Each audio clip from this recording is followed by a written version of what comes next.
In the three-body problem, humanity knows three things for certain. Aliens will arrive in around 400 years. The aliens' goal is to wipe out humanity and settle on Earth themselves, and humanity cannot make any more progress in science. What is the best path of action for humanity? This is the conundrum that we find ourselves in, and given these options, escaping Earth altogether seems like a pretty good option. After all, this way at least a part of humanity can survive to doomsday in 400 years. But the stance taken by the UN in the book, it thus this view is traitorous and is a crime against humanity. Let me tell you why. This is the history of escapism in the three-body problem series. The escapism we get to know in the book is similar to the escapism we actually do know in the real world, because in both you're running from your problems. However, here, instead of meaning fleeing into a fictional world, it actually means fleeing with as many people as possible into outer space. So when I first read these books, I thought this was the route humanity was gonna take, but instead they came to consider it a war crime. Ever since then, this philosophical idea has really fascinated me, and luckily it comes up multiple times throughout the series. The basic idea behind Earth's enmity? The basic idea behind Earth's enmity towards escapism is that only a small fraction of humans will actually be able to escape. These humans will most likely be just the rich and the powerful. And even if done in some other way, like drawing straws, the other ones, the ones not chosen, will most likely revolt, because they will be the 99%, so they will have the popular power to just revolt. Therefore, banning escapism sounds like not such a bad option, because like with when you invade a different country and then burn the boats you came in, you just cut off your escape route, so you have no other option than actually fighting. Thus, escapism is a form of defeatism, and defeatism can be a self-fulfilling prophecy. What I mean by that is that if you don't believe in the possibility of victory, then you can give up hope, you cannot even try, and that is what actually causes you not winning the war. And throughout the books, humanity already struggles enough with defeatism as it is, so banning escapism is really essential. It is decried as anti-humanistic and anti-human in general.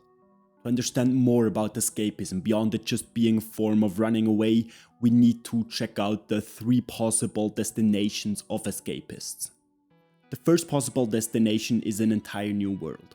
However, this destination is severely limited by the stranglehold that is put on technology by the aliens, because we would need extremely high speeds to actually reach these outer star systems, because they are light years away. The second option would be the starship civilization. This is just what it sounds like, it's just a fleet of starships where humanity would make their permanent abode. The limiting factor in this civilization would be that they would really need to develop internal ecosystems that sustain life for a long time. So once again, technology limitations are a problem. And the third possible destination the book gives us is a temporary refuge, where Earth would hide, so the people of Earth would hide to at some point then return to Earth after they have made amends with the aliens and have talked about it and have actually gotten a place on Earth, or at least somewhere in the solar system. So like the Starship Civilization, but just with the plan to later return to Earth. All three of these face pretty much the same problem, because the stranglehold on technology really limits the quantity of humans we will be able to move into space. In the books, this problem was actually large enough to create pretty big revolutions, and even just talking about it became taboo. This is once again rooted in human psychology, because instead of inequality only being shown in that annoying Rolex your boss always flexes, it is now a matter of life and death. The poor literally just die while the rich fly away into the cosmos. Therefore, in The Dark Forest, the second book of the trilogy, UN actually just bans escapism altogether for all the reasons we talked about. Because it's very important that humanity pulls on the same string in the future. They did this pretty fast because they had to fight other forms of defeatism, because humans were just hopeless in general. One of the ways they found to actually fight such defeatism was the mental seal. The mental seal is a technology where you can alter just one belief inside the mind of a human. So they could just replace their belief in defeat of the human race in the inevitable war with the belief of victory. This should sound pretty dystopic, and they noticed that, and they banned the mental seal pretty much immediately as soon as the hope of having some prospects in the war returned, because they weren't willing to give up the free will for the price of having faith in the victory. Because if the victory is won but there is no free will left, there is no point in winning the war, because humanity is lost anyway, just in a different way. Here it is once again visible that hope is really at the core of the problem of escapism, because escapism only arises when hope is lost. And it is there that escapism must be fought, because if it is not fought immediately, then defeatism arises and becomes a self-fulfilling prophecy, and then hope is lost forever and not just for a finite amount of time. The battle in darkness.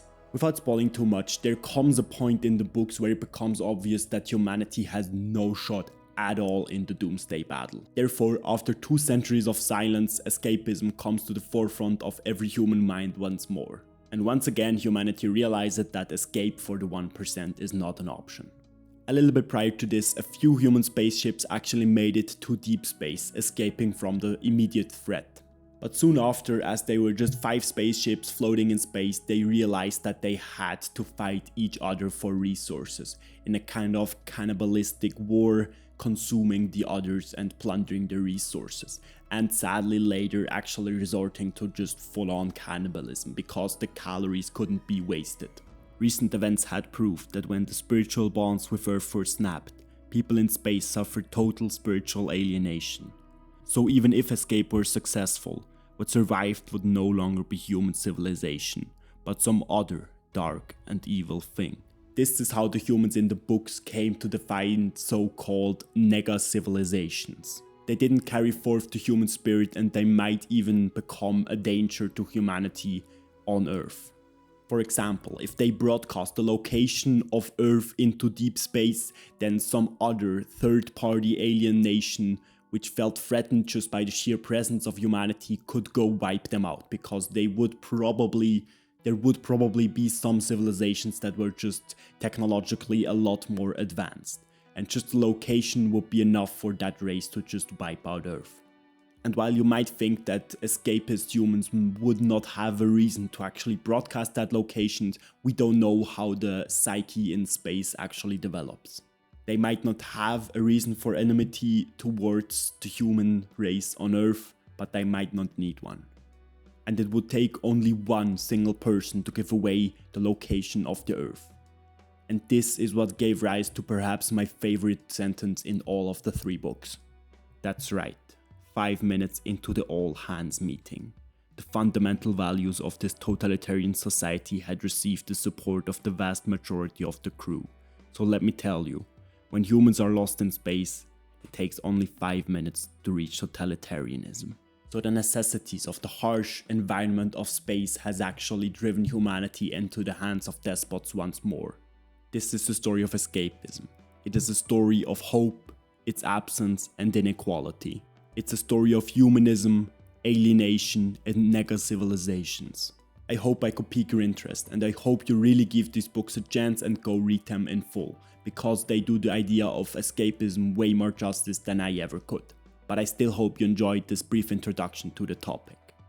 If you like this video, consider watching this video next about why physics doesn't actually exist in the free body problem, because you would probably like that one as well.